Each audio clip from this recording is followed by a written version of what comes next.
Hello students, हम लोग आज एक नया सेशन स्टार्ट करेंगे 11th क्लास का, जिसमें हम पढ़ेंगे कैलकुलस। तो कैलकुलस वो ब्रांच है मैथमेटिक्स की that deals with the change. किसी क्वांटिटी में कितना चेंज हो रहा है उसको हम कैलकुलस की हेडिंग के अंदर पढ़ेंगे, ठीक है। और इसमें चेंजिंग में आप लोग ये देख सकते हैं, जैसे आप लोग 10 साल पहले कुछ थे, फिर उसके बाद बढ़ते गए, आपका हाइट बढ़ता गया, ठीक है जी, और आपकी हर तरीके की कैपेसिटी बढ़ती गई, आपके खाने पीने की कैपेसिटी बढ़ती गई, आपकी रिक्वायरमेंट्स बढ़ती गई। पहले आपकी रिक्वायरमेंट्स कम थी, आज आपकी रिक्वायरमेंट्स ज़्यादा हैं, मीन्स आप में चेंज आ रहा है, ठीक है। तो इस तरीके से जो भी आपकी चेंज है, डेली रूटीन की बातें हैं, आप लोग अपना मोबाइल डाटा यूज़ करते हैं, वो भी आहिस्ता आहिस्ता कम हो जाता है आपके पैकेज जो आपके पैक होते हैं उसके हिसाब से, ठीक है जी।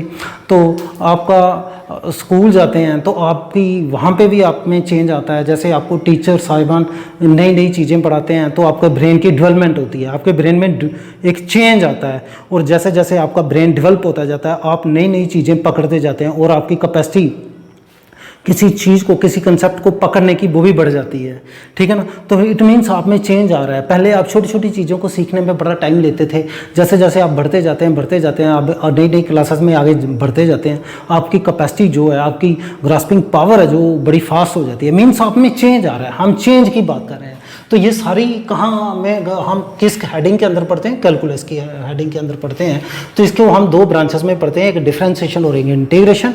तो डिफरेंशिएशन में पढ़ते हैं कि किसी बॉडी में जब किसी क्वांटिटी में अगर कोई चेंज हो रहा है तो कितनी तेज़ी से हो रहा है। पहले तो ये बात देखिए, अगर किसी चीज़ में चेंज हो रहा है, किसी क्वांटिटी में चेंज हो रहा है तो उसमें कोई चेंज ला रहा है, ठीक है ना। जैसे आप लोगों की ही बात की जाए तो आप लोग 10 साल पहले कुछ थे, आज आप कुछ हैं, और समय के साथ आप चेंज हो गए, ठीक है ना। आपकी हाइट बढ़ गई, आपकी ग्रास्पिंग पावर बढ़ गई, ठीक है ना। तो मीन्स आप में जो चेंज आ रहा है, ठीक है ना, जो आप में चेंज आ रहा है दैट डिपेंड्स ऑन समथिंग, है ना। तो हम ये चीज़ देखेंगे कि डिफरेंशिएशन किसी बॉडी में कोई चीज़ में चेंज आ रहा है, कितनी तेज़ी से आ रहा है, ठीक है ना। तो कहने का मतलब है कोई चीज़ किसी पे डिपेंड करेगी, यानी एक वही बात आ जाएगी पुराने वाली, एक डिपेंडेंट वेरिएबल होगा और एक इंडिपेंडेंट वेरिएबल होगा। तो एक में चेंज आएगा और दूसरा क्या करेगा, लाएगा। तो हम ये देखेंगे कि कितनी तेजी से वो डिपेंडेंट वेरिएबल में चेंजिंग आ रही है with respect to independent variable. तो वही चीज़ है, how fast something is occurring, उसे हम कहाँ पढ़ेंगे? डिफरेंशिएशन की हेडिंग के अंदर पढ़ेंगे। और इसे ये देख लीजिएगा कि अप्रॉक्सीमेटली 1600 AD के आगे पीछे जर्मनी और इंग्लैंड में इसका जन्म हुआ, ठीक है। और उसके बाद हम पढ़ते हैं इंटीग्रेशन। इंटीग्रेशन में हम ये पढ़ते हैं कि कोई चीज़ इकट्ठी हो रही है, अकोमुलेटिंग, समथिंग इज अकोमुलेटिंग, ठीक है। तो उस अकोमुलेशन, जब कोई चीज़ इकट्ठी हो रही है तो इसका मतलब है हम क्या पढ़ रहे हैं, इसको इंटीग्रेशन की हेडिंग के अंदर पढ़ेंगे। और इसका जन्म अप्रॉक्सीमेटली 250 BC में ग्रीस में इसका जन्म हुआ। अब इन दोनों में अगर डिफरेंस देखा जाए तो बहुत ज़्यादा डिफरेंस है दोनों के बीच, 16-2-18, अप्रॉक्सीमेटली 1850 के आगे पीछे का डिफरेंस अंदाज़ा लगा लीजिए। इंटीग्रेशन काफ़ी पहले आया और डिफरेंशिएशन काफ़ी बाद में आया। तो चलिए लेट अस टेक, पहले हम क्या लेते हैं, अपना डिफरेंशिएशन लेते हैं। तो डिफरेंशिएशन है कि how fast something is occurring. तो इसका मतलब है how fast something is occurring, इसका मतलब है ये है रेट ऑफ चेंज। क्या है? Rate of change. अब ये रेट ऑफ चेंज है जो, इसको हम दो तरह का रेट होता है हमारे पास ही। एक होता है एवरेज रेट और एक होता है हमारे पास इंस्टेंटेनियस रेट।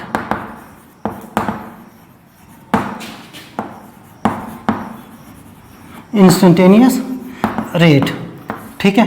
तो इन दोनों रेट को हम बड़े आराम से देखते हैं। लेट अस सी एवरेज रेट क्या है। जैसे सपोज दैट कि मेरे पास ये कोई गाड़ी है, यूँ देखिए कि मेरे पास कोई एक गाड़ी है, तो ये गाड़ी, ये मैं मानता हूँ ओरिजिन, ठीक है जी। Origin mean starting point, origin यहाँ क्या, स्टार्टिंग पॉइंट। एक बात मान के चलिएगा कि जब भी आप टाइम और डिस्टेंस को मेज़र करें तो आपको कोई स्टार्टिंग पॉइंट लेके चलना पड़ेगा, आपको स्टार्टिंग पॉइंट मान के चलना पड़ेगा, ठीक है। जैसे आप लोग घर से निकलते हैं, स्कूल की तरफ जाते हैं, हर एक बच्चा जो है कहता है कि भैया मैं 2 किलोमीटर चल के आया, मैं 4 किलोमीटर चल के आया, मैं 6 किलोमीटर चल के आया, उसने हर बच्चे ने अपने घर को ओरिजिन माना, एक स्टार्टिंग पॉइंट माना और फाइनल डेस्टिनेशन किसे माना, स्कूल को माना, और दोनों के बीच का डिस्टेंस कैलकुलेट कर लिया। अगर आपके पास सोचो कि कभी एक ही होता, स्कूल ही होता, तो कैसे पता चलता कि डिस्टेंस कैसे, कितना डिस्टेंस चल के आए, आप निकाल ही नहीं सकते। इट मीन्स अगर आपके पास दो पॉइंट्स नहीं हैं तो आप दोनों के बीच का डिस्टेंस नहीं निकाल सकते हैं। ठीक है जी। तो यानी कि आपको अगर मैं कहूँ कि ये मेरा ओरिजिन है, तो मैं कहूँ कि ये मेरी गाड़ी यहाँ से चल के यहाँ पे आ गई, तो अब देखो मैं कहूँ मेरे ओरिजिन से लेके यहाँ तक का डिस्टेंस मैं इसे कह दूँ x1, और मैं कहूँ यहाँ से लेके यहाँ तक का डिस्टेंस क्या है x2, और मैं कहूँ यहाँ से लेके इसको नाम दे दीजिए a और इसे नाम दे दीजिए b। मैं कहूँ कि x1 को कवर करने में मैंने टाइम लिया t1 और x2 को कवर करने के लिए मैंने टाइम लिया t2। तो अब देखिए कि मेरे पास डिस्टेंस कितना आया, मतलब कि मैंने चेंज अगर निकालना है कि दोनों के बीच का a से b तक का मैंने चेंज निकालना है डेल्टा x, तो मैं कहूँ कि मैंने अगर चेंज इन डिस्टेंस निकालना है, चेंज इन डिस्टेंस निकालना है, तो वो मेरे पास आएगा डेल्टा x। तो वो किसके बराबर आएगा, x2 माइनस x1। क्या आएगा, वो आएगा x2 माइनस x1। अगर मैं कहूँ मैंने चेंज इन टाइम निकालना है, चेंज इन टाइम निकालना है, तो उसे मैं लिखूँगा डेल्टा t, तो वो लिखा जाएगा t2 माइनस t1। ठीक है जी। तो t2 माइनस t1, तो कहने का मतलब है कि यहाँ से लेके यहाँ तक x1 और यहाँ से लेके यहाँ तक x2 और यहाँ से लेके यहाँ तक टाइम लिया t1 और यहाँ से लेके यहाँ तक का टाइम लिया t2। अगर मैं कहूँ यहाँ से लेके यहाँ तक, तो वो जनाब मेरा आया डेल्टा x, और यहाँ से लेके यहाँ तक जो टाइम लिया वो आया डेल्टा t। यहाँ से लेके यहाँ तक का टाइम क्या आया हमारा, डेल्टा t। अब मैं देखिए यहाँ से लेके यहाँ तक का अगर कोई कहे कि भैया इसकी स्पीड क्या होगी, तो मैं कहूँगा इसकी स्पीड को हम क्या कहेंगे, इस वक्त की स्पीड को हम कहेंगे एवरेज स्पीड। क्या कहेंगे, एवरेज स्पीड। वो क्या होगी, वो होगी delta x by delta t। ठीक है, ये हमारे पास आ गई एवरेज स्पीड।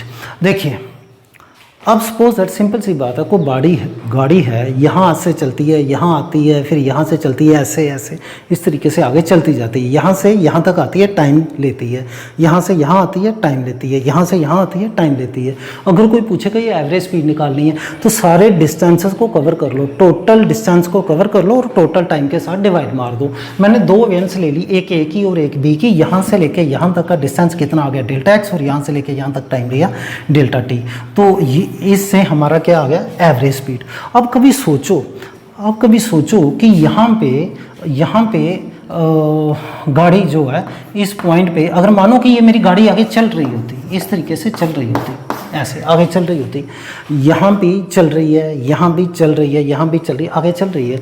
मानो यहाँ पे उसकी स्पीड है 20 मीटर पर सेकंड, यहाँ पे उसकी है 30 मीटर पर सेकंड, यहाँ पे उसकी है 40 मीटर पर सेकंड। ठीक है जी। अब सपोज दैट कि इस पॉइंट के ऊपर गाड़ी ने क्या किया, एक्सीडेंट कर दिया, आगे कोई और गाड़ी थी उसको हिट कर दिया। तो अब बताइए कि बंदा जो गाड़ी चला रहा है उस बंदे की इंस्टेंटेनियस स्पीड मायने रखेगी कि जहाँ एवरेज स्पीड मायने रखेगी। देखो इंस्टेंटेनियस स्पीड होती है स्पीड किसी भी बॉडी की किसी एक पर्टिकुलर टाइम पे।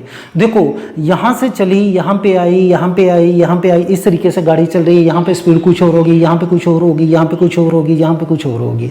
ठीक है, हो सकता है बीच में कहीं बंदों ने चाय वगैरह पी हो, खाना वगैरह खाया हो, ठीक है, तो वहाँ पे उसकी स्पीड क्या हो, 0 हो। तो हमें उससे कोई मतलब नहीं है। जब हमें एक्सीडेंट वाली स्पीड से मतलब था कि हमें उस स्पीड से मतलब था कि गाड़ी आ रही थी, उस वक्त उस गाड़ी की स्पीड क्या थी, जिस वक्त उसने दूसरी गाड़ी को हिट किया। जब उसने हिट किया दूसरे को भी नुकसान हो गया, अपने को भी नुकसान हो गया। ठीक है जी। तो इंस्टेंटेनियस स्पीड हमें लेनी पड़ेगी, क्योंकि अगर ये केस पुलिस थाने में जाता है तो वो भी पूछेंगे भैया जब आपने हिट किया उस वक्त आपकी गाड़ी की स्पीड क्या थी।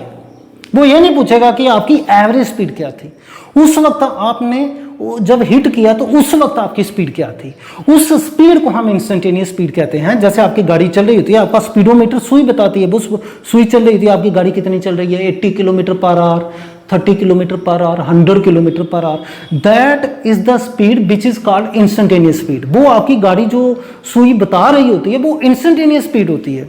ठीक है जी। अब सवाल था कि एवरेज स्पीड तो हमारी निकल गई, अब इंस्टेंटेनियस स्पीड को किस तरीके से निकाला जाए, ये थोड़ी मुसीबत थी। अब देखो ऐसा है कि इंस्टेंटेनियस स्पीड को निकालने के लिए, जैसे मैंने कहा कि स्पीड होती है डिस्टेंस अपॉन टाइम। अब हमें डिस्टेंस का पता होना चाहिए था, डिस्टेंस का पता होना चाहिए था, तो हमने कहा लड़त से कि ये हमारी गाड़ी है। अब इस वक्त इसकी स्पीड कितनी है, मान लो कि इसकी स्पीड कुछ भी हो सकती है। अब देखो यहाँ से चली और यहाँ पे पहुँची, और ये हमारे पास मान लो कि ये इस यहाँ से चल के ओरिजिन ये है और यहाँ तक उसने 10 मीटर डिस्टेंस कवर कर लिया। ठीक है। अब ऐसा है, इस पॉइंट से लेके, ये मेरा पॉइंट बी है, बी से लेके बी तक का डिस्टेंस क्या होगा, 0, क्योंकि मेरे को डिस्टेंस अगर बीच में निकालना है, एवरेज स्पीड निकालनी है सपोज दैट, तो मैं ये कोई दो पॉइंट लूंगा। भैया इस स्पीड पे, इस पॉइंट पे इसकी स्पीड क्या है और इस पॉइंट पे इसकी स्पीड क्या है, तो मैं क्या करूंगा, इन दोनों को माइनस करके वो माइनस, इन दोनों के बीच का डिस्टेंस को निकाल के यहाँ से लेके यहाँ तक जाने में उसने कितना टाइम लिया उस टाइम से डिवाइड मार दूंगा, तो मेरी एवरेज स्पीड आ जाएगी। ठीक है। अगर मैं कहूँ इस पॉइंट के ऊपर इसकी स्पीड निकालनी है, तो मैं कहूँ यहाँ से, देखो पॉइंट एक ही है, मेरे को इंस्टेंटेनियस स्पीड निकालनी है, स्पीड एट पॉइंट पी, तो डिस्टेंस यहाँ भी, इनिशियल डिस्टेंस भी यही है और फाइनल डिस्टेंस भी यही है, तो डिस्टेंस क्या आया, यहाँ से लेके यहाँ तक 0, और टाइम यहाँ से लेके यहाँ तक का टाइम क्या लेगा, 0। तो ये तो हमारे पास इनडिटरमिनेट फॉर्म बन गई, ये पीछे वाले सवाल। इसका मतलब है ये तो कैलकुलेट हो ही नहीं सकता। तो लोगों ने क्या सोचा, कोई जुगाड़ किया जाए। उन लोगों ने क्या जुगाड़ किया, उन्होंने कहा यार अगर ये 10 मीटर है तो इसके पीछे कोई पॉइंट ले लेता हूँ मैं यहाँ पे लड़त से, तो ये मान लो कि 9.9 मीटर है। ठीक है। अब देखो इन दोनों के बीच का अब जो डिफरेंस है वो कितना आ गया, 10, यानी 10 माइनस 9.9, ये मेरे पास कितना आ गया, 0.1 मीटर। ठीक है जी। अब देखो, अब डिस्टेंस, जो ऊपर डिस्टेंस था, नीचे टाइम था। ठीक है। अब 9.9 पे भी कुछ टाइम रहा होगा और 10 मीटर पे भी कुछ टाइम रहा होगा। अब इसे मैं T1 कह दूं और इसे T2 कह दूं, तो अब इस केस में T2 माइनस T1, जिसे कि हम डेल्टा T लिख रहे हैं, वो भी 0 नहीं होगा। ठीक है जी। अब ये T2 minus T1, delta T भी 0 नहीं होगा, और डिस्टेंस है जो 10 माइनस 9.9, 0.1 मीटर आया, ये भी क्या है, 0 नहीं है। अब इसका मतलब है कि ये हमारे पास क्या आ गया, डेल्टा x आ गया। अब देखिए मेरे पास डेल्टा x की वैल्यू इतनी आ गई और डेल्टा t की भी कुछ ना कुछ वैल्यू होगी, वो भी 0 नहीं है। अब इस केस में मैं क्या कर सकता हूँ, डेल्टा x अपान डेल्टा t लिख सकता हूँ। अब ये 0 अपान 0 नहीं होगा, क्योंकि डेल्टा x की वैल्यू भी ये आ गई और डेल्टा t की भी वैल्यू बड़ी थोड़ी सी होगी, 0 के पास होगी, बट वो 0 नहीं होगी। इसका मतलब है अब मैं इन दोनों को डिवाइड मार सकता हूं, अब की बार ये 0/0 आने वाले नहीं है। तो इसका मतलब इस वक्त क्या होगा, इस चीज का ध्यान रखिएगा, इस वक्त क्या होगा कि ये इन दोनों के बीच का जो टाइम है वो 0 नहीं है। मीन्स बड़ा, ये नीचे वाला डिनोमिनेटर है, ये 0 नहीं है, बड़ा थोड़ा है। मीन्स इसकी लिमिट लग जाएगी, कि लिमिट क्या लग जाएगी भैया, डेल्टा t है जो वो अप्रोचेस टू 0 है। क्या है, अप्रोच कर रहा है 0 को, वो 0 नहीं है। यानी चेंज इन डिस्प्लेस डिस्टेंस बटे चेंज इन टाइम। कब, जब टाइम जो था, जब टाइम ये वाला यहाँ से लेके यहाँ तक का जो टाइम था, टाइम की वैल्यू थोड़ी थी, बड़ी थोड़ी थी, उस वक्त ये जो कंडीशन बनेगी ये हमें क्या दे देगी, ये हमें देगी इंस्टेंटेनियस स्पीड। क्या देगी, इंस्टेंटेनियस स्पीड। इंस्टेंटेनियस स्पीड कब आएगी, जब हमारा टाइम जो है ये 0 के बराबर नहीं होगा, यानी डेल्टा t जीरो नहीं होगा, बट डेल्टा टी क्या होगा, डेल्टा टी क्या होगा, अप्रोच करेगा किसको, जीरो को। इस बात को समझिएगा। और ये वो स्पीड होगी जिस वक्त इस गाड़ी ने दूसरी गाड़ी को हिट किया होगा। ठीक है जी। तो this is about our instantaneous speed. देखिए हमने पीछे क्या पढ़ा था, एवरेज स्पीड। एवरेज स्पीड हमने निकाली थी बी एवरेज, हमने निकाला था B average is equal to delta X बटे डेल्टा टी, यानी हमारा आया था x2 minus x1 divided by t2 minus t1। ठीक है, तो ये हमारी एवरेज स्पीड आई थी, एवरेज स्पीड। अब एवरेज स्लोप की बात कर रहे हैं, तो इसका मतलब है कि यहाँ पे क्या है कि दिस इज इंडिपेंडेंट वेरिएबल और ये हमारा क्या था, डिपेंडेंट वेरिएबल। अब की बार हम क्या नोट कर रहे हैं, जैसे मैं यहाँ लिखता हूँ y is equal to X plus 3, तो y is the function of x। y किस पे डिपेंड कर रहा है, x पे। इसका मतलब x की वैल्यू थोड़ी सी चेंज करेंगे और y की वैल्यू में थोड़ा सा चेंज आएगा। अब कुछ हम फंक्शन अगर ड्रा करना चाहें, एवरेज स्लोप लिखना चाहें, तो हम क्या करेंगे, इधर x वेरिएबल लिख लेते हैं और इधर y लिख लेते हैं। तो इसका मतलब ये इंडिपेंडेंट वेरिएबल होगा और ये हमारा y होगा और ये हमारा डिपेंडेंट वेरिएबल होगा। अगर मैं कोई कर्व यूं बना दूं, लेट अस से कि हमारे पास कोई ऐसी कर्व है, ये जरूरी नहीं है ये स्ट्रेट लाइन की तो हो ही नहीं सकती ना, तो हमने कुछ ऐसी कर्व बना दी कोई इस तरीके से कि जिसमें कि y किसका फंक्शन है, x का फंक्शन है। तो अब देखिए जब हम एवरेज निकालते थे तो एवरेज में क्या होता था, 2 पॉइंट लेते थे। देखो यूँ था कि अगर मैं ऐसा लिखूँ, हमारी गाड़ी यहाँ थी और यहाँ आ गई थी, तो देखो अब मैं कहा कि यहाँ से यहाँ तक अगर मैं x1 लिखूँ और यहाँ से लेके यहाँ तक x2 लिखूँ, तो ये मेरा आएगा x2 माइनस x1। और यहाँ से लेके यहाँ तक अगर मैं t1 लिखूँ, यहाँ से लेके यहाँ तक t1 लिखूँ और यहाँ से लेके यहाँ तक अगर मैं t2 लिखूँ, तो ये मेरा ये वाला टाइम आ जाएगा t2 माइनस t1, जिसको हमने लिखा डेल्टा टी। ठीक है जी, और इसे लिखा डेल्टा x। ठीक है, अब देखिए यहाँ पे डेल्टा x और t की कहानी तो नहीं है, यहाँ पे हम ले रहे हैं y और x को ले रहे हैं, y और x को लेके चल रहे हैं। तो यहाँ पे x t की जगह हमारा x आ रहा है और x की जगह हमारा क्या आ रहा है, y आ रहा है। हेयर क्या है कि x is the function of t, x is the function of t। ठीक है, x is dependent variable and time is independent variable. तो ये कहानी किसकी है, ये कहानी है y is equal to F of x की। y किसका फंक्शन है, x का फंक्शन है। तो y को हमने इधर ड्रा किया और x को इधर ड्रा किया, 2 पॉइंट ले लिए, एक पॉइंट ये ले लिया, एक पॉइंट ये ले लिया। तो यूँ लिख लिया, मानिए कि मैंने ये 2 पॉइंट ले लिए a और b। अब मानो कि ये मेरा ओरिजिन O है और मैं यहाँ से लेके ये x एक्सिस है, यहाँ से लेके यहाँ तक का अगर मैं x1 लिखूँ और यहाँ से लेके यहाँ तक इसको x2 लिखूँ, ठीक, और ये मेरा क्या आएगा बीच में, ये वाला पोर्शन ये मेरा पास आएगा x2 माइनस x1 और जिसे हमने क्या लिखा, डेल्टा x। क्या लिखा जी, x2 माइनस x1 क्या लिखा, डेल्टा x। ये वाला पोर्शन है, ये वाला पोर्शन यहाँ से लेके यहाँ तक। अब इस साइड देखिए, अगर मैं इस साइड लिखूँ, लेट अस से कि this is y1 and this is y2, तो ये मेरा क्या आया, यहाँ से लेके यहाँ तक ये मेरे पास आएगा y2 माइनस y1। तो अगर ये मेरे पास y2 माइनस y1 है तो इसका मतलब है कि मेरे पास ये भी मेरा क्या होगा, y2 माइनस y1 होगा और जिसको मैंने नाम दे दिया डेल्टा y।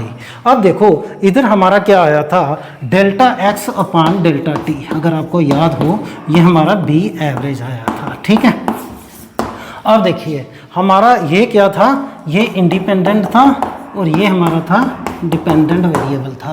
अब ये हमारा डिपेंडेंट वेरिएबल है और ये हमारा क्या है, डेल्टा एक्स, ये वाला ये हमारा है इंडिपेंडेंट वेरिएबल। और रही बात स्लोप की, अब देखिए स्लोप की क्या कहानी है। स्लोप होती है जनरल भाषा में ढलान। यूँ देखिए स्लोप क्या होती है, ढलान। अब ये देखो, मैं आपको एक छोटा सा आइडिया दे देता हूँ। अगर मानिए ये मेरे पास x है, ये मेरे पास y है, तो मैं यूं करके एक कोई स्ट्रेट लाइन ग्राफ आता है, यहाँ पे मैं कांचा छोड़ दूँ तो बड़े आराम से नीचे आएगा। इसका मतलब इसकी स्पीड कम होएगी नीचे आने की, और उस वक्त ये थीटा भी कम होगा, इसे मान लो θ1। अब देखो, अगर मैं इसको यूं रख दूँ तो इसका कांचा यहाँ पे रखूँ तो भैया इसकी स्पीड बढ़ जाएगी। इसको मैं b1 कहूँ तो इसको मैं b2 कहूँ, तो अब की केस में ये थीटा भी बढ़ जाएगा इस स्लोप का। This is slope 1, this is slope 2।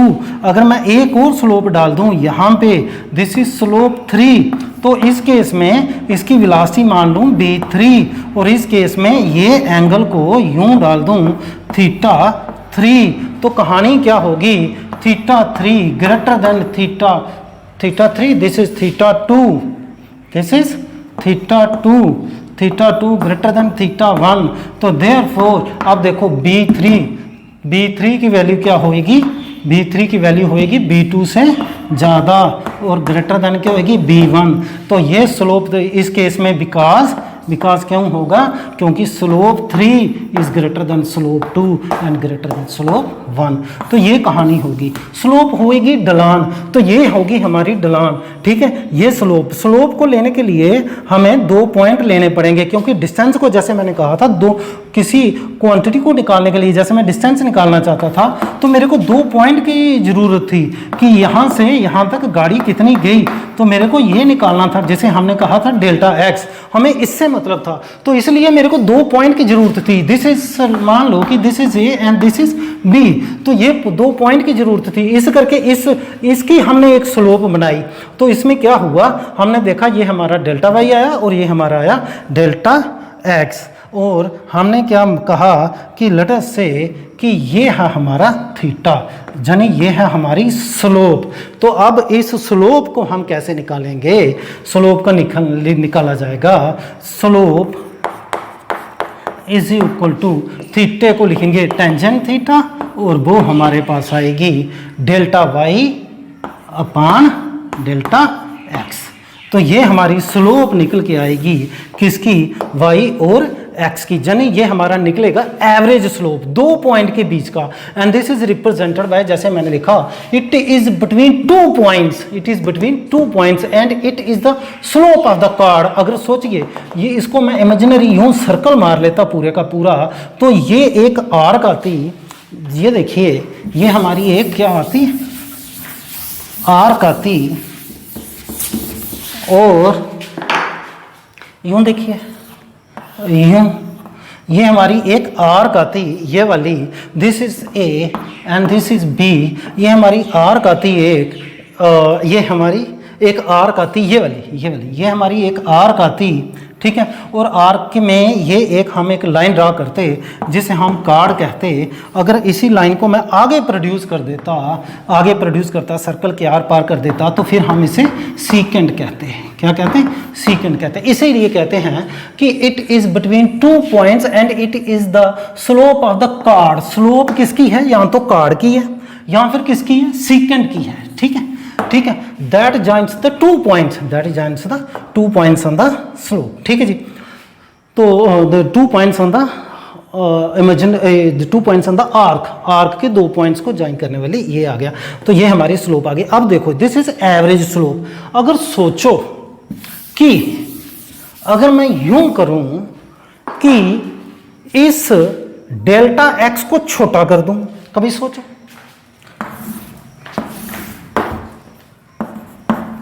This is x, this is y, ठीक है जी। तो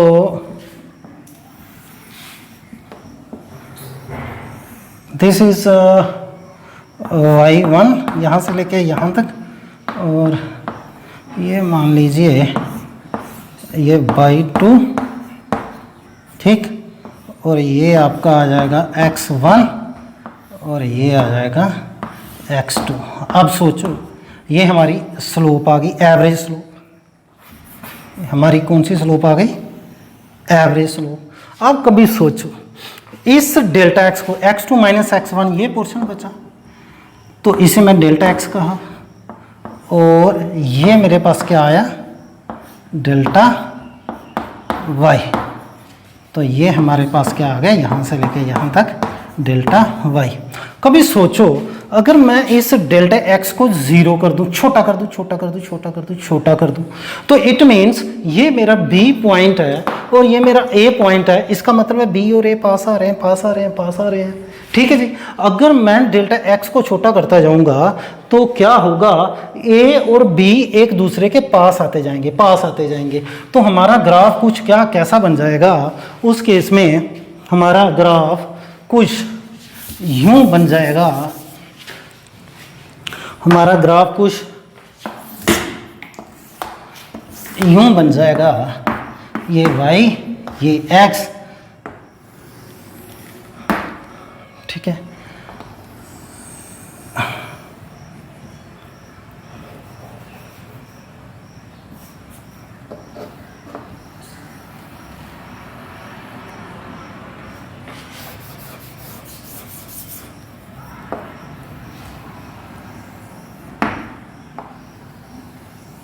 ये लीजिए, ये रहा आपका A, this is B and this is A।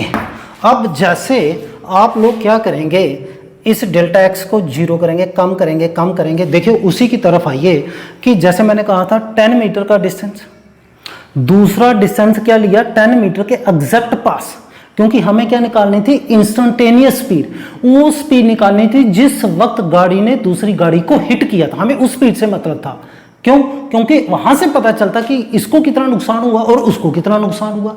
ठीक, तो हमें यानी कि एक ऐसा पॉइंट ढूंढना है, हमने एक ऐसी पोजीशन पे आना है कि जिस पॉइंट पे वो एक्सीडेंट हुआ, उस इंटरवल पे आना है, उस पॉइंट पे आना है जिस पॉइंट पे एक्सीडेंट हुआ, जिस स्पीड पे एक्सीडेंट हुआ। यानी कि अब देखिए डेल्टा एक्स को, यानी इस वेरिएबल को मैं कम करता जा रहा हूँ, कम करता जा रहा हूँ, कम करता जा रहा हूँ, तो क्या होगा, ये पॉइंट ए ये छोटा हो जाएगा, जब ये यहाँ पे आएगा तो ये यहाँ पे आ जाएगा, तो ठीक है जी, तो ये भी पास आ जाएगा, तो फिर और पास करेंगे तो ये बिल्कुल पास आएंगे। तो एक ऐसा समय आएगा कि जब मेरा डेल्टा एक्स बिल्कुल छोटा हो जाएगा, बिल्कुल छोटा हो जाएगा, तो उस वक्त ये जो ए बी कार्ड है, कार्ड क्या बन जाएगा, टेंजेंट बन जाएगा। तो हमारा कार्ड क्या बन जाएगा, टेंजेंट बन जाएगा। तो उस वक्त हमारी ये जो स्लोप होगी वो होगी, ये हमारी स्लोप होगी उस वक्त थीटा। तो उस वक्त ये जो डेल्टा, यानी कहानी क्या बनेगी, उस वक्त लिमिट बन जाएगी, लिमिट लगाऊंगा delta x approaches to zero. देखो मैं ऐसा नहीं कर सकता delta X is equal to zero, नहीं कर सकता। मैं कह रहा हूं delta X not equal to zero but delta x approaches to zero. अगर डेल्टा एक्स को मैं जीरो कर दिया, ठीक है, तो डेल्टा एक्स को जीरो कर दिया तो डेल्टा वाई भी जीरो हो जाएगा, 0.0 इनडिटर्मिनेट फॉर्म। डेल्टा एक्स की वैल्यू जीरो नहीं होएगी, वो क्या करेगी, अप्रोच करेगी जीरो को। कहने का मतलब है कि अगर हम इसको छोटा करते जाएं, इसको इस ए और बी को पास लाते जाएं, पास लाते जाएं, पास लाते जाएं, तो डेल्टा एक्स की वैल्यू बिल्कुल छोटी हो जाएगी। तो जो हमारा कार्ड है वो एक टेंजेंट बन जाएगा। जैसे वो हमारा टेंजेंट बन जाएगा तो उस वक्त कहानी क्या बनेगी, limit delta x approaches to zero, तो change in y divided by change in x, वो हमारे पास क्या आएगा, वो हम लिख पाएंगे, वो लिखेंगे D Y upon D X. और इसी को क्या बोलेंगे, इसी चीज को बोलेंगे इंस्टेंटेनियस। क्या बोलेंगे, instantaneous change in Y with respect to change. ये चेंज कैसी है, चेंज इन एक्स। ठीक है जी। स्मॉल, देखिए ये जब भी ये जो ट्राइंगल जैसा बनाया हुआ, इसे एक्चुअली में बोलते क्या है, डेल्टा। क्या बोलते हैं, डेल्टा। इसे बोलते हैं डेल्टा। अगर मैं बोलूं डेल्टा एक्स, इसका मतलब है स्मॉल चेंज इन एक्स। अगर मैं बोलूं डेल्टा बाई, तो इसका मतलब है स्मॉल चेंज इन बाई। तो इस चीज को पकड़ के रखिएगा, जब भी हमारे पास ऐसी कंडीशन आ जाए, limit delta x approaches to zero, delta Y upon delta X, इसे लिखा जाएगा D Y upon D X. ये हमारी कंडीशन रहेगी, इसे लिखा जाएगा D Y upon D X. इसका मतलब क्या आएगा, instantaneous change in Y with respect to change in X. और इसमें एक बात और देखिएगा, जैसे मैंने लिखा स्लोप, इस चीज़ को देखिएगा, जैसे मैंने क्या लिखा, स्लोप, स्लोप लिखा तो स्लोप को क्या लिखा, टेंजेंट ऑफ थीटा। अगर टेंजेंट ऑफ थीटा लिखा तो देखिए ये क्या होगा, delta Y mean y2 minus y1, तो ये मेरे पास y2 माइनस y1। तो इस ट्रायंगल को देखिए, अगर मैं इस ट्रायंगल को लूँ, ये देखिए अगर इस ट्रायंगल को लूँ ऐसे ऐसे और ऐसे, तो इसमें tan थीटा आपके क्या आया, डेल्टा वाई यानी परपेंडिकुलर, ये आपका क्या आया, परपेंडिकुलर, और ये आपका क्या आया, बेस, क्या आया ये, बेस। तो आपको टेंजेंट का पता है, this is theta. Theta actually किसके बीच है, यहाँ पे क्या है कि एवरेज के केस में थीटा क्या आता, आपका स्लोप का एंगल आता है किसके साथ, हॉरिजॉन्टल एक्सिस के साथ, यानी एक्स एक्सिस के साथ, ठीक है जी, क्योंकि ये लाइन इसके पैरेलल है, जितना ये इसके पैरेलल है तो it means this is theta. अगर इसको आप यूं यहाँ ले आएंगे तो यहाँ पे भी थीटा बनेगा, ठीक है जी। तो this is perpendicular divided by base, perpendicular यानी y2 minus y1 divided by base delta x, यानी ये हमारा क्या है, एक्चुअली में परपेंडिकुलर है और ये हमारा क्या है, बेस है। किस ट्रायंगल में, ट्रायंगल ये है हमारी ए बी, इसे को नाम दे दो n से A B N, in triangle this is perpendicular by base in triangle, कौन सी, in triangle A B N. चलिए, तो अभी तक हमने क्या पाया कि किसी भी पॉइंट के ऊपर किसी बॉडी का या किसी कार का हम स्पीड कैसे निकाल सकते हैं, ठीक है जी। तो वो स्पीड होगी जिस वक्त गाड़ी ने एक्सीडेंट किया था। अब हम इसे अच्छे से पढ़ पाए कि जिस वक्त गाड़ी ने एक्सीडेंट किया था उस वक्त की स्पीड को हम कहते हैं इंस्टेंटेनियस स्पीड। तो इंस्टेंटेनियस स्पीड होएगी कि the speed at which the accident occurs, तो हमें उस स्पीड से मतलब था। इसी तरीके से हम इंस्टेंटेनियस चेंज हमारा ये रहा और एवरेज चेंज हमारा ये रहा। This is average change and this is instantaneous change. तो चलिए एक बात और देखिएगा कि अगर हम कुछ एक स्लोप बनाते हैं, लेट अस से एक स्लोप बनाते हैं ऐसे,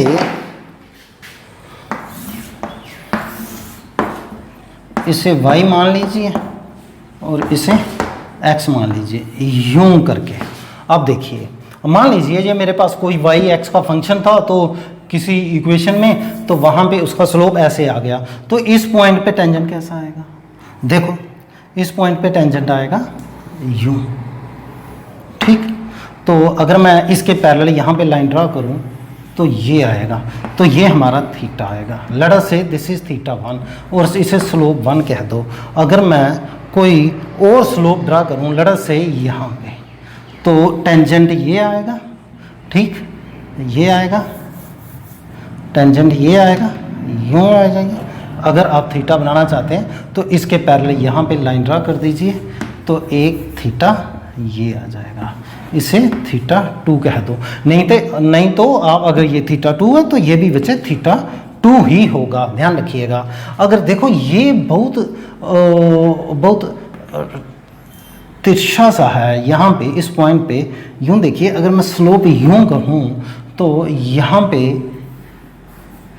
ये देखो, ये ऐसे आगे था, यहाँ पे स्लोप देखिए, इसके पैरेलल आप लाइन ड्रा कर दीजिए। ये एक्स एक्सिस है आपकी, ये एक्स एक्सिस है, ये एक्स एक्सिस है, तो ये आपका थीटा 3 आएगा, ठीक है। तो आप देखिए एक ही स्लोप के ऊपर हमने कितने एंगल ड्रा किए, 1, 2 और 3। इसको आप S1 कह दो और इसको आप S2 कह दो, इस वाली को, और इसको आप S3 कह दो।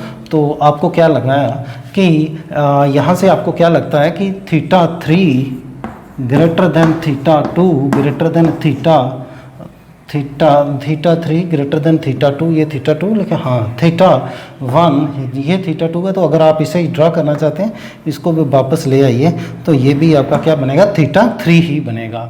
तो देयरफॉर थीटा, बिकॉज यहाँ लिखिए ऐसे, क्यों, क्योंकि ये बड़े क्यों हैं, क्योंकि स्लोप 3 है जो वो स्लोप 2 से बड़ी है और वो स्लोप S1 से बड़ी है, ठीक है। तो this is all about your average change and average rate बोल दीजिए, एंड इंस्टेंटेनियस चेंज या फिर इंस्टेंटेनियस रेट। देन उसके बाद हम थोड़ा सा देखते हैं कि डिफरेंशियल कोफिशिएंट क्या होता है और उसको फर्स्ट प्रिंसिपल की मदद से कैसे निकाला जा सकता है। Let us take this one, ठीक है। तो चलिए, what is differential coefficient and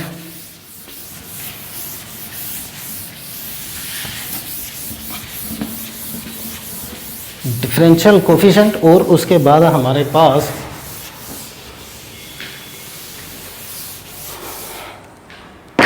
differential coefficient को निकाल कैसे सकते हैं using first principle. Differential coefficient, इसे याद रखिएगा, मैं डीसी से लिखूंगा, डीसी डिफरेंशियल कोफिशिएंट। देखिए ये क्या है, एक लिमिटिंग वैल्यू है, it is the limiting value किसकी, delta Y upon delta x, ठीक। When delta x approaches to 0,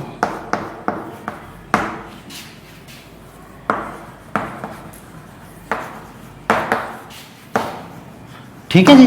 तो हमने क्या पाया कि डिफरेंशियल कोफिशिएंट कुछ नहीं है, एक लिमिटिंग वैल्यू है किसी फंक्शन की, ठीक है। क्योंकि यहाँ पे हमें दिख रहा है कि वाई एक्स का फंक्शन रहा होगा और उस फंक्शन की यानी वाई की वैल्यू जो चेंज हो रही थी एक्स के साथ, यानी वाई एक्स का फंक्शन था। क्यों? क्योंकि वाई एक्स का फंक्शन था, उस वाई की जो लिमिटिंग वैल्यू होएगी, लिमिटिंग वैल्यू ऑफ किसकी, delta Y by delta X. ये देखिए, क्योंकि delta Y by delta X जो है हमारे पास है, इसका यहाँ से पता चल रहा है कि वाई एक्स का फंक्शन है, वाई की वैल्यू चेंज हो रही है, किसके साथ हो रही है, एक्स के साथ। और इस रेशो की जो लिमिटिंग वैल्यू होगी किस वक्त, जब डेल्टा एक्स की वैल्यू क्या होगी, अप्रोच करेगी 0 को, उस वक्त ये जो delta Y by delta X होगा उसी को हम क्या बोलेंगे, डिफरेंशियल कोफिशिएंट, ठीक है जी। अब डिफरेंशियल कोफिशिएंट को, हाँ एक बात और है कि डिफरेंशिएशन क्या होगा, डिफरेंशिएशन का डेफिनेशन क्या आ जाएगा, यहां भी ऐसे भी लिख सकते हैं, differentiation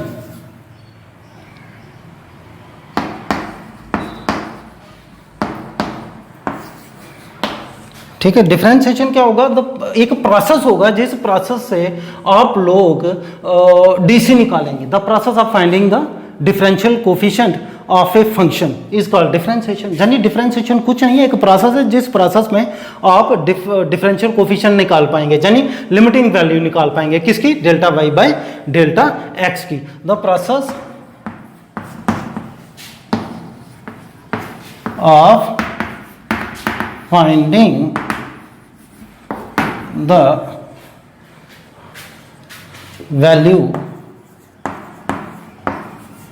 of DC is called differentiation।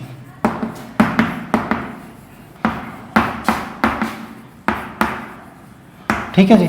अब वो आपको पता है डीसी निकाल रहे हैं, तो इसका मतलब है डीसी लिमिटिंग वैल्यू निकाल रहे हैं किसकी, delta Y by delta x की, तो इसका मतलब वाई एक्स का फंक्शन रहा होगा, ये डिपेंडेंट वेरिएबल होगा, ये इंडिपेंडेंट वेरिएबल होगा, वो आप कहानी आपको पता है। तो let us find the differential coefficient of a function using first principle method. तो ये हमारा टारगेट रहेगा कि हम लोग डिफरेंशियल कोफिशिएंट किसी फंक्शन का कैसे निकाल पाएंगे, ठीक है। तो हमारा नेक्स्ट टॉपिक रहेगा डिफरेंशियल, मैं यूं लिखता हूं डीसी यानी डिफरेंशियल कोफिशिएंट, ठीक है, of a function using first principle method.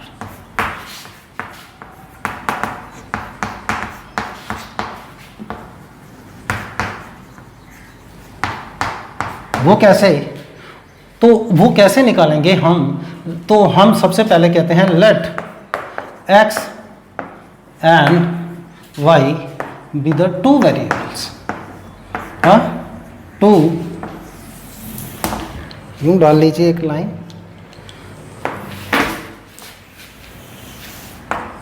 ठीक है, with the two variables.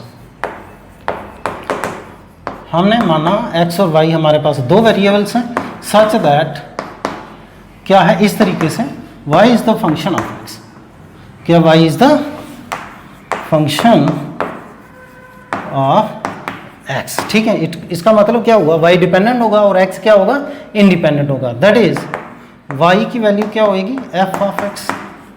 y किसका फंक्शन है, x का, इसे फर्स्ट मान लीजिए। अब देखिए, अब आप क्या कीजिए, थोड़ी सी चेंज इसमें लाइए तो इसमें चेंज आएगा। अब देखो एक बात मैं आपको बता दूं कि जब आप फर्स्ट प्रिंसिपल की बात करते हैं, जहाँ फिर अब इनिशियो मेथड की बात करते हैं, इसको फर्स्ट प्रिंसिपल मेथड भी कहते हैं, या फिर क्या कहते हैं, अब इनिशियो मेथड भी कहते हैं, इनिशियो मेथड भी कहते हैं, ठीक है। फर्स्ट प्रिंसिपल का बोल दीजिए, या फिर क्या बोल दीजिए, फर्स्ट प्रिंसिपल, या फिर क्या बोल दीजिए, अब इनिशियो मेथड बोल दीजिए, ठीक है जी। अच्छा देखो, इसमें क्या है, कुछ आपको स्टेप्स फॉलो करने पड़ेंगे, ठीक है। तो वो स्टेप बाय स्टेप हम लिखते जाते हैं, आपको यही स्टेप्स अप्लाई करने हैं, फिर जाके आप सवाल को निकाल पाएंगे यूजिंग फर्स्ट प्रिंसिपल, यानी कि आप डिफरेंशियल कोफिशिएंट को निकाल पाएंगे यूजिंग फर्स्ट प्रिंसिपल मेथड। तो जब इसके लिए हमें ये देखना पड़ेगा कि हमारे पास दो वेरिएबल्स हैं, एक x और एक y है, सच दैट कि y जो है x का फंक्शन है, यानी y कैसा रहेगा, आपका डिपेंडेंट वेरिएबल रहेगा, और x कैसा रहेगा, हमारा इंडिपेंडेंट वेरिएबल रहेगा।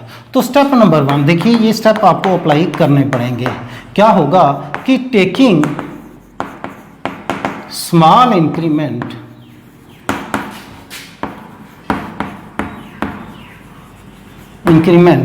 Delta x, delta for small change, small change किसमें, एक्स में, इसका मतलब है small change in x, small increment. देखिए इंक्रीमेंट का मतलब है किसी चीज को थोड़ा सा बढ़ा दिया, और डिक्रीमेंट का मतलब होता है थोड़ा सा किसी को कम कर दिया।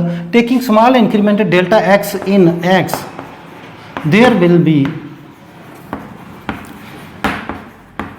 कॉरस्पॉन्डिंग इंक्रीमेंट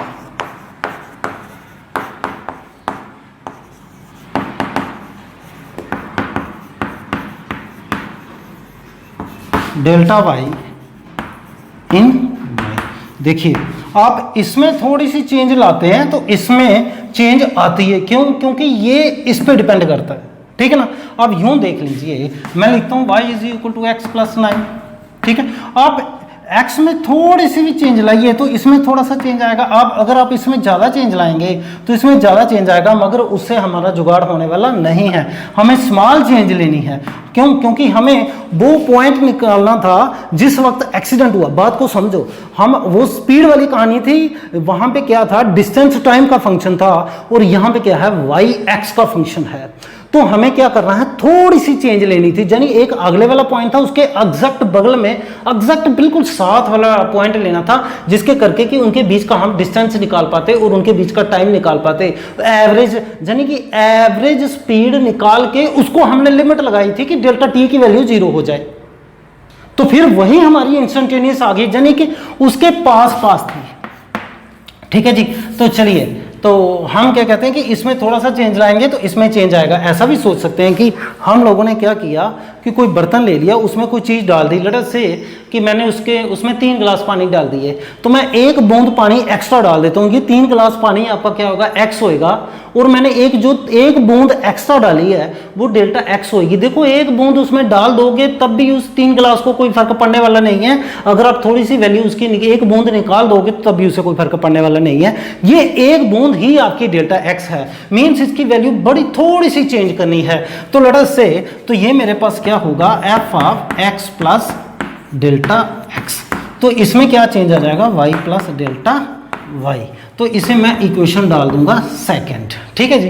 तो ये स्टेप 1 आ जाएगा मेरा। तो स्टेप नंबर 2 मेरा क्या आ जाएगा, स्टेप सेकंड हमारा होगा कि आप क्या कर दीजिएगा, सब्ट्रैक्ट कर दीजिए। क्या कर दीजिए? सब्ट्रैक्ट। ये आपको स्टेप्स फॉलो करने हैं। सब्ट्रैक्ट कीजिए first from second we get, हमें क्या मिला, यानी इसमें से ये निकाल दीजिए y plus delta Y, left में से लेफ्ट निकालिए तो राइट में से राइट निकालिए, तो ये हमारे पास आया F x plus delta X minus F of x, F of X. ठीक है जी, अब ये कैंसिल हो गया। अब हमारे पास क्या आ गया, हमारे पास आ गया delta Y is equal to F of X plus delta X minus F of X. ठीक है, तो ये हमारे पास डेल्टा वाई की वैल्यू आ गई। अब आपका स्टेप नंबर 3 अप्लाई होगा। बोथ 3 स्टेप क्या है, स्टेप 3 वो है आपका डिवाइडिंग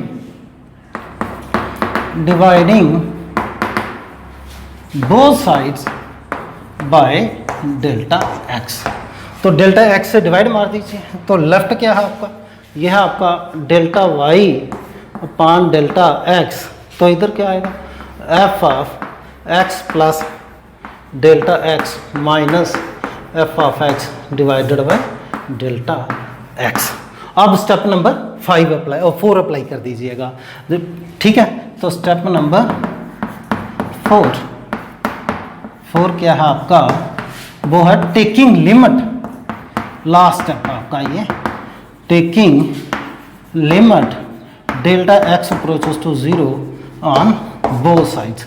दोनों साइड क्या कीजिए, लिमिट ले लीजिए, तो हमारा क्या बन जाएगा, ये बन जाएगा लिमिट, यूँ देखिए ये हमारा बनेगा limit delta x approaches to 0 delta Y upon delta X is equal to limit delta x approaches to 0 F of X plus delta X minus F of X divided by delta X. अब ये जो term है हमारे पास, आपको पता है this is instantaneous change in Y with change in X, तो इसे क्या बोलेंगे, D Y upon D X is equal to limit delta x approaches to 0 F of X plus delta X minus F of X divided by delta X. तो इस तरीके से हम क्या निकाल पाए, हम निकाल पाए डिफरेंशियल कोफिशिएंट। क्या निकाल पाए, डिफरेंशियल कोफिशिएंट किसका, y का। ठीक है, डिफरेंशियल कोफिशिएंट निकाल पाए किसका, y का, dy by dx। dy by dx mean differential coefficient of y, यानी change in y, instantaneous change in y with change in x, यानी कि differential coefficient of y with respect to x। ठीक है जी, तो उसकी हमारे पास value है ये वाली। तो अगर आप इसे ग्राफिकली देखना चाहते हैं तो आपने पीछे देखा भी था, तो अगर आप ज़रूर देखना चाहते हैं तो लेट अस सी, इसको एक बार फिर से बता देते हैं आपको कि अगर मैं यूँ लिखूँ, यूँ को ये कर्व मानूँ, तो अगर ये मेरा कोई कार्ड है, ठीक है, कार्ड है, दो पॉइंट इसे A कह दूँ तो इसे B कह दूँ, तो इस पॉइंट से यहाँ से लेके यहाँ तक x1 कह दूँ, और यहाँ से लेके यहाँ तक जो पीछे हमने बनाया ये वही चीज़ है। यहाँ से लेके यहाँ तक अगर मैं इसे x2 कह दूँ, x2 कह दूँ, तो यहाँ से लेके यहाँ तक मेरा आ जाएगा x2 माइनस x1, जिसे मैंने क्या लिखा, डेल्टा x लिखा, और यहाँ से यहाँ तक ये मेरा क्या आएगा, y1 आएगा, और यहाँ से यहाँ तक मेरा क्या आएगा, ये मेरे पास क्या आएगा, y2 आएगा, और ये मेरा y है और ये मेरा x है। अब अगर इस x के पैरेलल मैं यहाँ पे एक लाइन ड्रा कर दूँ तो ये मेरा थीटा होगा। क्या होगा मेरा? ये मेरा थीटा होगा। अब थीटा देखिए, थीटा क्या है? जो इस कर्व का कार्ड है, जो ये क्या है हमारा कार्ड, यहाँ क्या सीकेंट होगा। ठीक है जी, सीकेंट और कार्ड का डिफरेंस हमने देखा था। ठीक है, तो जो कार्ड ने एक्स एक्सिस के साथ एंगल बनाया, इस एक्स एक्सिस के साथ एंगल बनाया। अगर मैंने कहा डेल्टा एक्स को जीरो कर दो, यानी इसको जीरो कर दो, तो यूं यूं यूं कीजिए।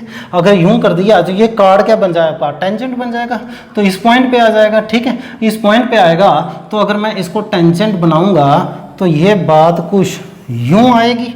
तो उस वक्त ये वाला एंगल मैं क्या कहूँ? फाई आएगा। ठीक है ना, वो इस वक्त ये एंगल क्या आ जाएगा आपका? फाई आएगा। तो कहने का मतलब ये है कि ये अगर मैं इसे P कहूँ, इसे Q कहूँ, तो आप इसे यूं कह सकते हैं कि अगर इस ट्रायंगल को लें, ये वाली, यानी कि आपकी कौन सी ट्रायंगल? कार्ड वाली ट्रायंगल लें, तो ये भैया ये आपका y2 माइनस y1 है, तो ये आपका भाई साहब डेल्टा y है। तो इसका मतलब है ये भी आपका डेल्टा y है। तो अगर ये आपका डेल्टा x है तो ये भी आपका डेल्टा x है। तो कार्ड का टेंजेंट क्या आया? Tangent of theta delta y by delta x, यानी ये हमारे पास स्लोप आई। क्या आ गई हमारे पास? स्लोप किसकी? कार्ड की। ठीक है, तो ये दर्शाता क्या है हमें? Average rate. ठीक है जी, एवरेज रेट बताता है। अगर हम इसको ये क्या बन गया हमारा? टेंजेंट ये हमारा कार्ड टेंजेंट कब बना? जब हमने क्या किया? डेल्टा एक्स अप्रोचेस टू 0 किया। तो उस वक्त हमारा क्या होगा? ए और बी किस पॉइंट पे आ जाएंगे? इस पॉइंट पी पे आ जाएंगे, यानी डेल्टा एक्स अप्रोचेस टू 0। तो ए और बी इकट्ठे साथ पास आते आते पॉइंट पी पे आ जाएंगे, तो ये कार्ड मेरा टेंजेंट बन जाएगा। तो उस वक्त मेरा टेंजेंट क्या बनेगा? मेरा आपका टेंजेंट आपका टेंजेंट थीटा। उस वक्त क्या होगा जी कि जब आप इस तरीके से करेंगे तो होगा क्या? थीटा अप्रोच कर जाएगा फाई को। ठीक है ना, थीटा किसको अप्रोच कर जाएगा? क्योंकि ये डेल्टा एक्स अप्रोचेस टू 0, ऐसा लिखिए, when delta x approaches to 0, ठीक है, अप्रोचेस टू 0, देन क्या होगा? Theta approaches phi. ठीक है, थीटा अप्रोचेस फाई। तो उस वक्त क्या होगा? ये ए और बी कहाँ पे मिल जाएंगे? A and B approaches to phi. ठीक है ना, approaches to pi, sorry, approaches to pi. तो उस वक्त टेंजेंट थीटा क्या लिखोगे? टेंजेंट थीटा, क्योंकि थीटा अप्रोचेस टू फाई हो गया, तो टेंजेंट थीटा आप क्या लिखेंगे? उस वक्त आप लिखेंगे इसकी, यानी ये स्लोप आएगी। ये जो स्लोप होगी, स्लोप टेंजेंट थीटा, वो क्या लिखा जाएगा? यानी लिखा जाएगा limit delta x approaches to 0 delta Y upon delta X. तो ये क्या बन जाएगा आपका? यानी ये आपका बन जाएगा slope is equal to tangent of theta is equal to, ये बनेगा D Y by D X. ठीक है ना। अब एक बात और देखिए, ये जो आपने डेल्टा बाई लिखा, तो ये डेल्टा बाई उस वक्त आपका क्या आएगा? ये वाली चीज़ बनेगी, ये वाली F of X plus delta X minus F of x, यानी ये डेल्टा वाई आपका क्या आएगा? F of X plus delta X minus F of X. ठीक है जी। हाँ, एक बात और